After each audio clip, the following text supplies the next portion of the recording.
Bonjour à tout le ministère de la clinique spirituelle. Bonjour à toi, chère sœur, chers frères en Christ. Je suis ravie de te retrouver ce dimanche pour partager ensemble la parole de Dieu dans le message du dimanche. Et avant d'entrer dans la parole, vous le savez bien, le ministère de la clinique spirituelle aime entrer dans cette présence avec l'adoration. Je nous invite ce dimanche à partager un temps d'adoration et un message dans la parole biblique de Dieu dans le psaume chapitre 2. Que nous allons partager tout à l'heure. Nous adorons ensemble le Seigneur. Dispose-toi, disposons-nous ensemble.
Esprit de notre Seigneur Jésus, Esprit de vie, Esprit de vérité, dans ta présence universelle pour tous et en tous, nous t'invitons encore à te réveiller en nous pour que nous puissions sentir ta présence. Oui, Saint-Esprit de Dieu, éloigne-nous de tout ce qui nous perturbe et nous distrait dans ce temps où nous allons partager ta parole. Éloigne-nous, Seigneur, de toutes sortes de distractions. Mais donne-nous, Père, de te recevoir pleinement, entièrement, de t'accueillir dans nos maisons, de t'accueillir en ce jour de célébration, de t'accueillir pour débuter notre semaine, de t'accueillir, Seigneur, dans notre cœur, d'accueillir cette lumière que tu es. Béni soit ton saint nom, Dieu le Père, Dieu le Fils, Dieu le Saint-Esprit, pour tout ce que tu ne cesses d'accomplir en nous. Merci de oindre encore ce message. Merci de nous apaiser, Seigneur. Merci de nous attendrir dans ta présence. Père éternel, nous te bénissons. Nous te disons infiniment merci pour tout ce que tu accomplis. Dans la sérénité, la paix, la joie, l'amour, la vie en abondance. Amen. Bien-aimés dans le Seigneur, je partage avec vous aujourd'hui la parole biblique dans le livre des Psaumes, dans son chapitre 2. Nous allons le partager dans son entièreté, mais la méditation ne va s'arrêter que sur 2 ou 3 versets. Et selon la disposition de l'Esprit en chacun de nous, il nous amènera là où il voudra. Alors nous parlons aujourd'hui dans le psaume chapitre 2. La Bible dit: pourquoi ce tumulte parmi les nations, ces vaines pensées parmi les peuples? Pourquoi les rois de la terre se soulèvent-ils et les princes se liguent-ils avec eux contre l'Éternel et contre son oint? Brisons leurs liens, délivrons-nous de leurs chaînes. Celui qui siège dans les cieux rit, le Seigneur se moque d'eux, puisqu'il leur parle dans sa colère. Il les épouvante dans sa fureur. C'est moi qui ai oint mon roi sur Sion, ma montagne sainte. Je publierai le décret. L'Éternel m'a dit: tu es mon fils, je t'ai engendré aujourd'hui. Demande-moi et je te donnerai les nations pour héritage, les extrémités de la terre pour possession. Tu les briseras avec une verge de fer.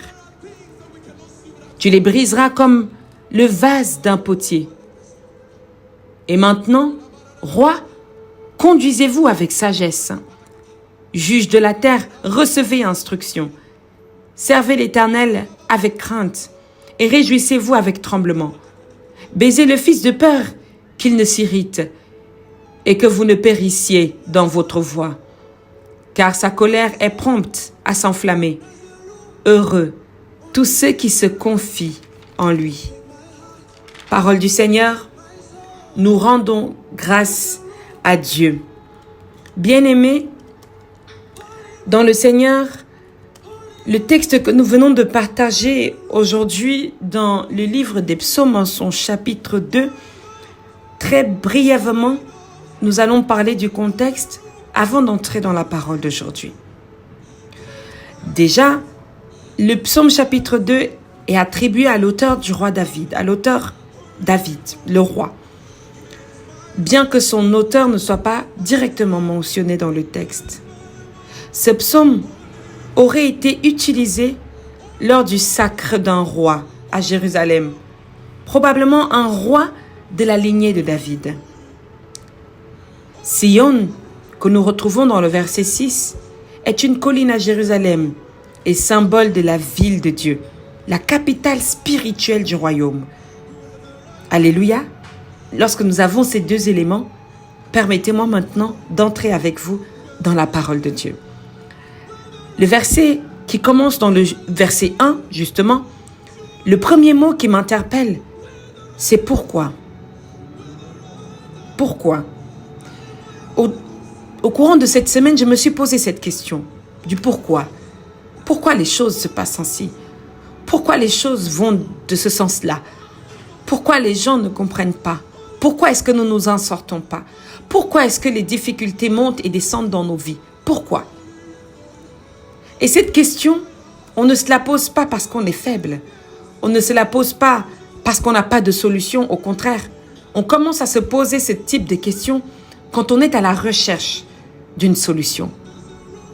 Alors, la parole de Dieu qui me ramène dans ce pourquoi encore aujourd'hui à vous partager, la Bible dit pourquoi ce tumulte parmi les nations? Je voudrais te poser la question. Pourquoi y a-t-il du tumulte dans ta maison?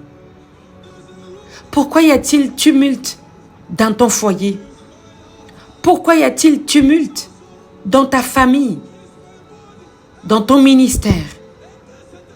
Pourquoi les rois de la terre se soulèvent-ils et les princes se liguent-ils avec eux contre l'Éternel et contre son nom? Avant d'en arriver à ce verset 2, je vais t'interpeller encore dans le qu'est-ce qui se passe au sein de ta maison, pour toi, dans ta perception, dans ta façon de voir, de réfléchir. Pourquoi y a-t-il tumulte, querelle, embrouille, colère, haine, méchanceté, gratuite ou méritée? Mais pourquoi vivons-nous? Pourquoi faisons-nous la guerre les uns aux autres? Pourquoi se haïr? Pourquoi ce tumulte? Ce tumulte dans ton cœur, dans tes pensées, dans ta vie, dans ton foyer, dans ton entreprise.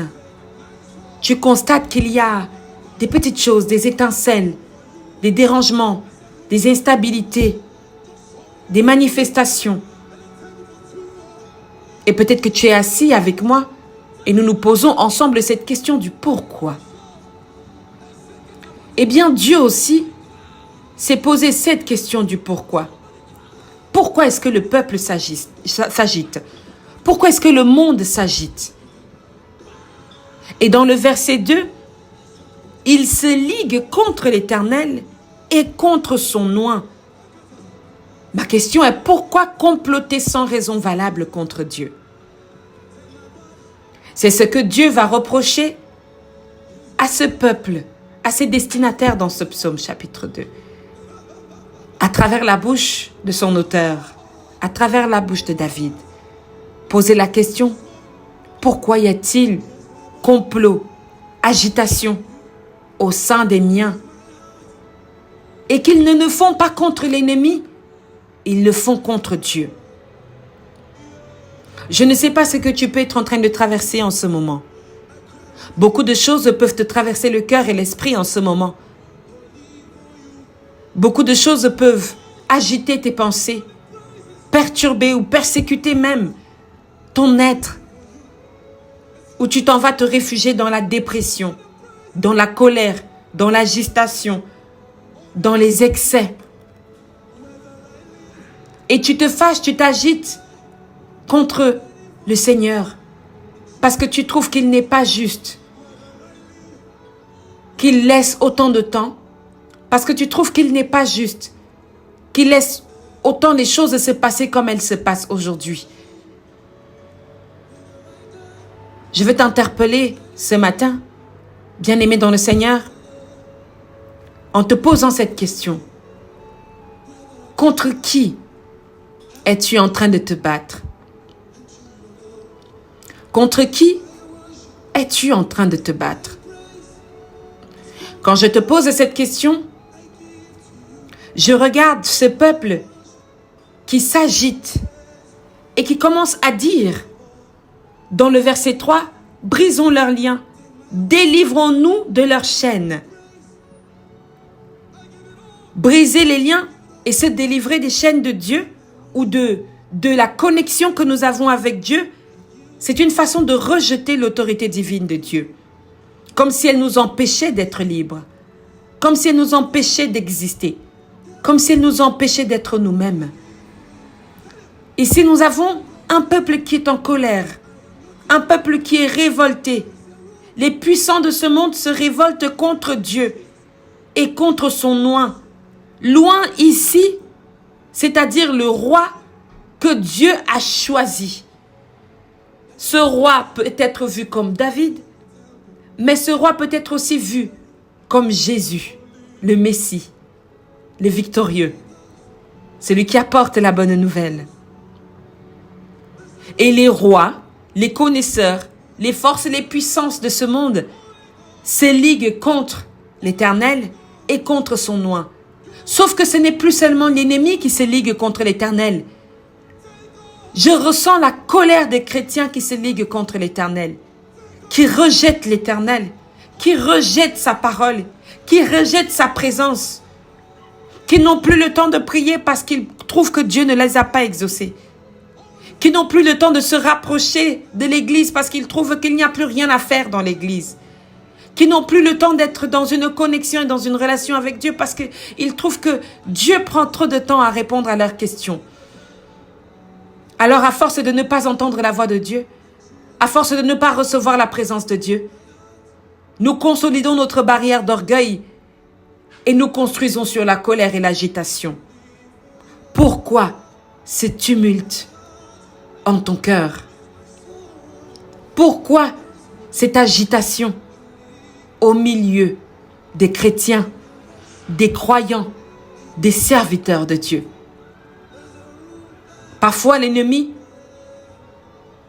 pénètre dans différents groupes sociaux et profite de planter et semer une graine qui est envenimée par nous-mêmes et notre agitation. Pourquoi t'agites-tu? Alléluia. La Bible nous dit ensuite dans les versets qui suivent, il nous dit, celui qui siège dans les cieux rit, le Seigneur se moque d'eux. Pourquoi est-ce que le Seigneur rit? Parce que le Seigneur, lui, il n'est pas inquiet. Il voit les plans presque ridicules que nous entreprenons contre lui. Il voit les plans de notre colère. Il voit les plans de notre haine. Il voit les plans que nous commençons à initier nous-mêmes.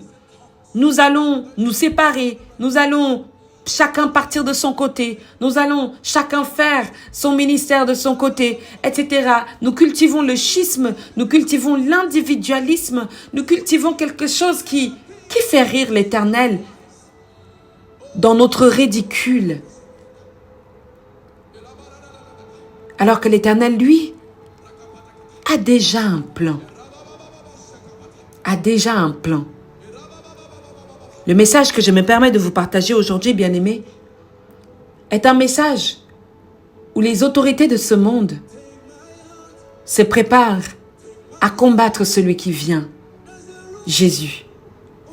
Mais c'est aussi un message pour toi, croyant, homme et femme de foi, qui te met en colère contre ton Dieu, parce que tu considères qu'il prend trop de temps. Et tu commences à préparer toi-même tes propres plans. Tu commences à cuisiner toi-même cette propre nourriture et à te nourrir toi-même. Et tu te détaches de celui qui te donne le souffle de vie. Et tu te détaches de celui avec qui tu étais connecté, celui en qui tu as cru. À cause du monde, à cause de la calomnie, des murmures même qui sont autour de toi. On t'a murmuré tellement de choses que tu décides de te détacher de ton Dieu. Pourquoi ce tumulte, ce tsunami dans ta bouche, dans ton cœur? Bien-aimé dans le Seigneur, je veux t'amener encore dans quelques instants dans cette parole de réconfort, dans ce même psaume que nous venons de partager. Dans le verset 7, la Bible dit « Je publierai le décret. L'Éternel m'a dit « Tu es mon fils. je t'ai engendré aujourd'hui. Tu es mon fils. Je t'ai engendré aujourd'hui. Aujourd'hui, dans ce nouveau jour, dans ce nouveau temps, dans cette nouvelle présence, le Seigneur t'engendre. L'apôtre Paul dit, je meurs tous les jours. Je meurs tous les jours parce qu'il subit tous les jours la tentation contre le péché. Alors sache que tu es aussi engendré tous les jours.